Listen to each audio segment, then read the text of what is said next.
Hey everyone, and welcome back to the Deep Dive. Today we're going deep on something that's not just a hot topic out there, but something we really focus on here at BeamUp Digital, customer-centric design. Absolutely. And we're not just talking about it, we're really diving into our own blog post here. Yeah, The power of customer-centric design in digital transformation. I love that. To unpack what it really means, why it matters, especially for IR, and how we can all use it to, stay ahead. Yeah, I think sometimes customer-centric design can sound a little, buzzy, Yeah. but when you see it in action, the impact, I think, is undeniable. 100%. So, for anyone who might be new to this or just wants a refresher, let's just break down what customer-centric design really means. Okay. At its core, it's really a shift. It's moving away from making assumptions about what clients want Right. to actually using data and insights Yeah. to understand their needs and preferences and behaviors. And then we use that to guide every decision we make. It's like instead of saying, hey, I think investors would love this flashy new feature on our website, Right.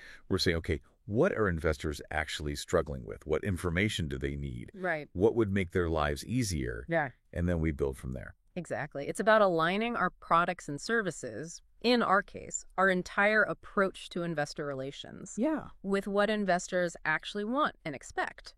Happy investors, strong relationships. That's the goal. And the blog post really nails why this is so important. Yeah. It's not just about being nice.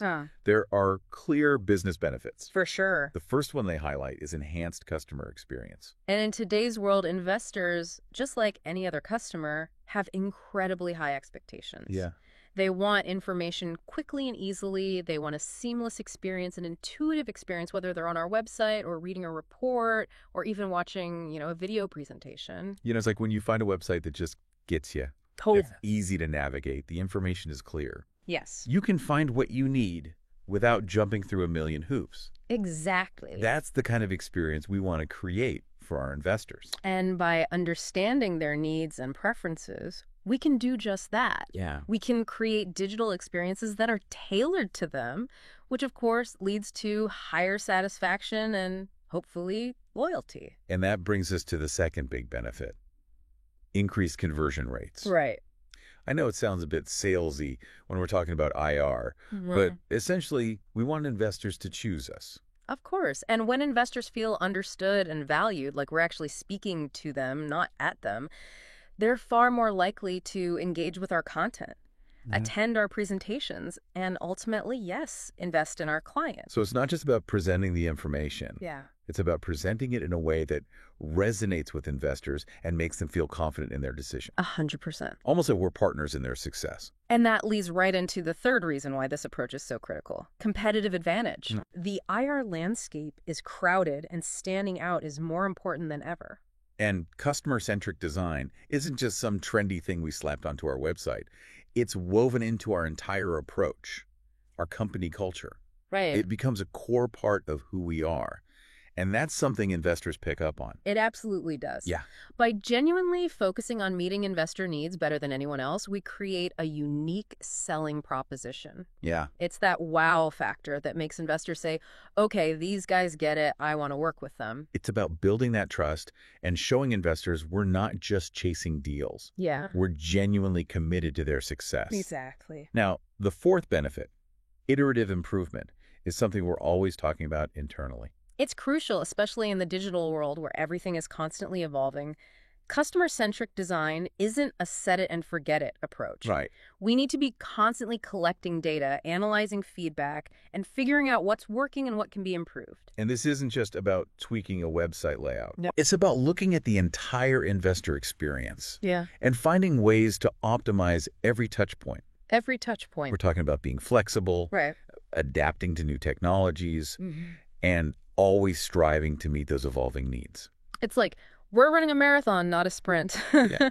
We're in it for the long haul, constantly learning, growing, and refining our approach to investor relations. Now let's get into the nitty-gritty of how we actually implement this customer-centric design approach. Yeah. The blog post lays out a 5-step process. Okay. And the first step is all about research and data collection. This is where the detective work comes in. Yeah. We're not just throwing things at the wall and seeing what sticks. We're Yeah. using surveys, we're conducting interviews, running user testing on our digital platforms, really digging deep to understand what investors are thinking, feeling, and struggling with. This is where those aha moments happen. You uncover insights that we might not have even considered. Exact. And that becomes the foundation for everything we do. Yeah. Like building a house. Right. You need that solid foundation before you can start putting up the walls and the roof. And once we have that foundation, the next step is persona development, which is one of my favorite parts. Ooh, me too. Yeah. It's where things start to get really interesting. So instead of thinking about investors as this big amorphous group, we create these detailed profiles Yes. that represent different segments of our target audience. Exactly. It's like we're giving our ideal investors a face and a name. We create these fictional characters, personas, with backstories, needs, goals, challenges, even pictures to help us really visualize them. It's kind of like creating characters for a movie, right? Yeah. Except these characters are based on real data and insights. And these personas become our guiding stars throughout the entire design process. They help us make sure we're creating solutions that cater to the unique needs of different investor groups. It's such a powerful tool because it forces us to step outside of our own assumptions and really get inside the heads of our investors. Yeah. Okay, so we've done our research, we've developed our personas. What's next? Now we get to roll up our sleeves and start bringing things to life. Okay. The next step is ideation and prototyping. Right. This is where those personas we just talked about really come into play. Yeah, this is where we take all that research, all those insights, and start turning them into tangible solutions. We brainstorm, we sketch, we throw ideas around. No idea is too crazy at this stage. Right. And then we start building prototypes, which can be as simple as sketches on paper or as complex as interactive digital mock-ups. Right.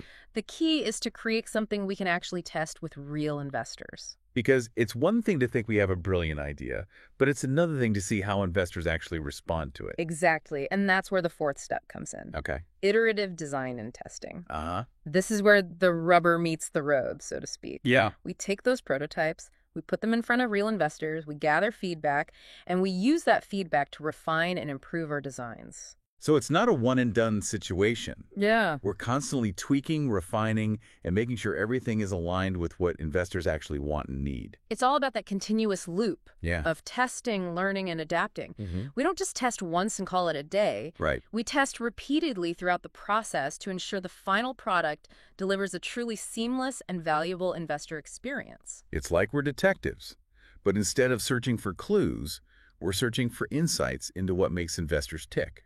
That's a great analogy. And each round of testing brings us closer to cracking the code. And finally, we have the fifth step, Okay. measurement and optimization. So even after all that research, design, and testing, the work doesn't stop. Not at all. We're constantly monitoring, analyzing, and looking for ways to improve. Okay. We use analytics tools to track key metrics Yeah. like engagement with our website and content, Got attendance at presentations, Mm-hmm. and of course, conversion rates. Yeah. How many investors are actually choosing to work with our clients? And that data allows us to make informed decisions about what's working and what needs to be tweaked. Exactly. It's like having a constant feedback loop that helps us stay ahead of the curve Yes. and ensure we're always delivering the best possible investor experience. It's a never-ending journey of learning and improvement, Right. but that's what makes this whole process so exciting. Speaking of exciting, Yeah. the blog post also touches on some future trends in customer-centric design. Okay. And I have to say, some of these are pretty mind-blowing. The landscape is always evolving, and we need to be ready to adapt. For sure. One of the biggest trends we're seeing is personalization,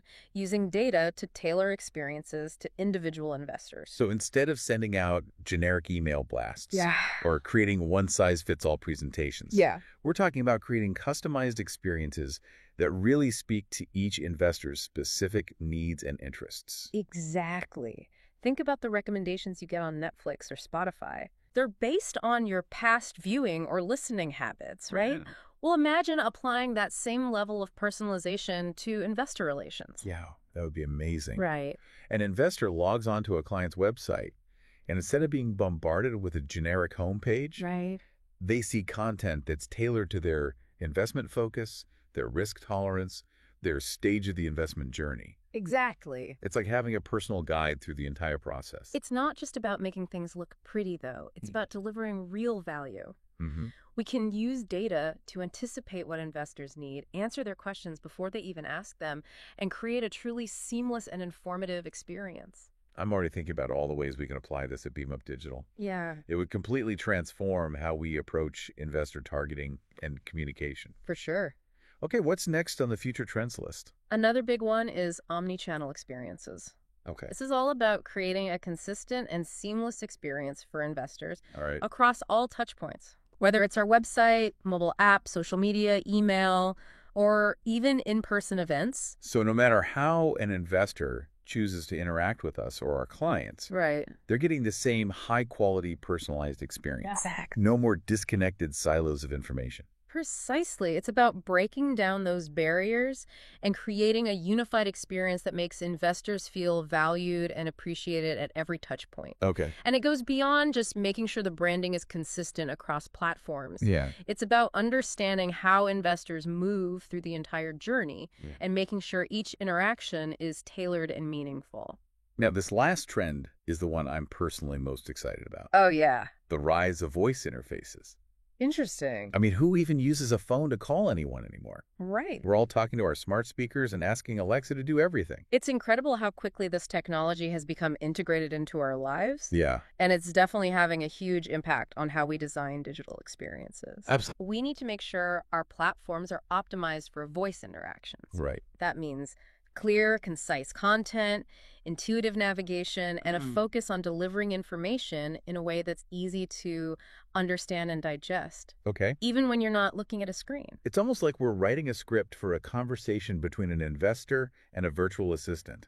It kind of is. We need to anticipate their questions, provide clear and concise answers, Yes. and create a truly natural and engaging experience. It's a fascinating challenge, and it's one we need to be thinking about now. Right. If we want to stay ahead of the curve, we need to be designing for the way people are using technology today Yeah. and how they'll be using it in the future. This whole conversation has been incredibly eye-opening. It has. It's like we've taken a deep dive into the future of investor relations. We have. And I have to say, I'm feeling pretty inspired. Me too. And what's great is that all of this is directly applicable to what we do here at Beam Up Digital. Exactly. We're not just talking about theory, Right. right? We're talking about real-world strategies that can help us enhance our services, build stronger relationships with investors, Yeah.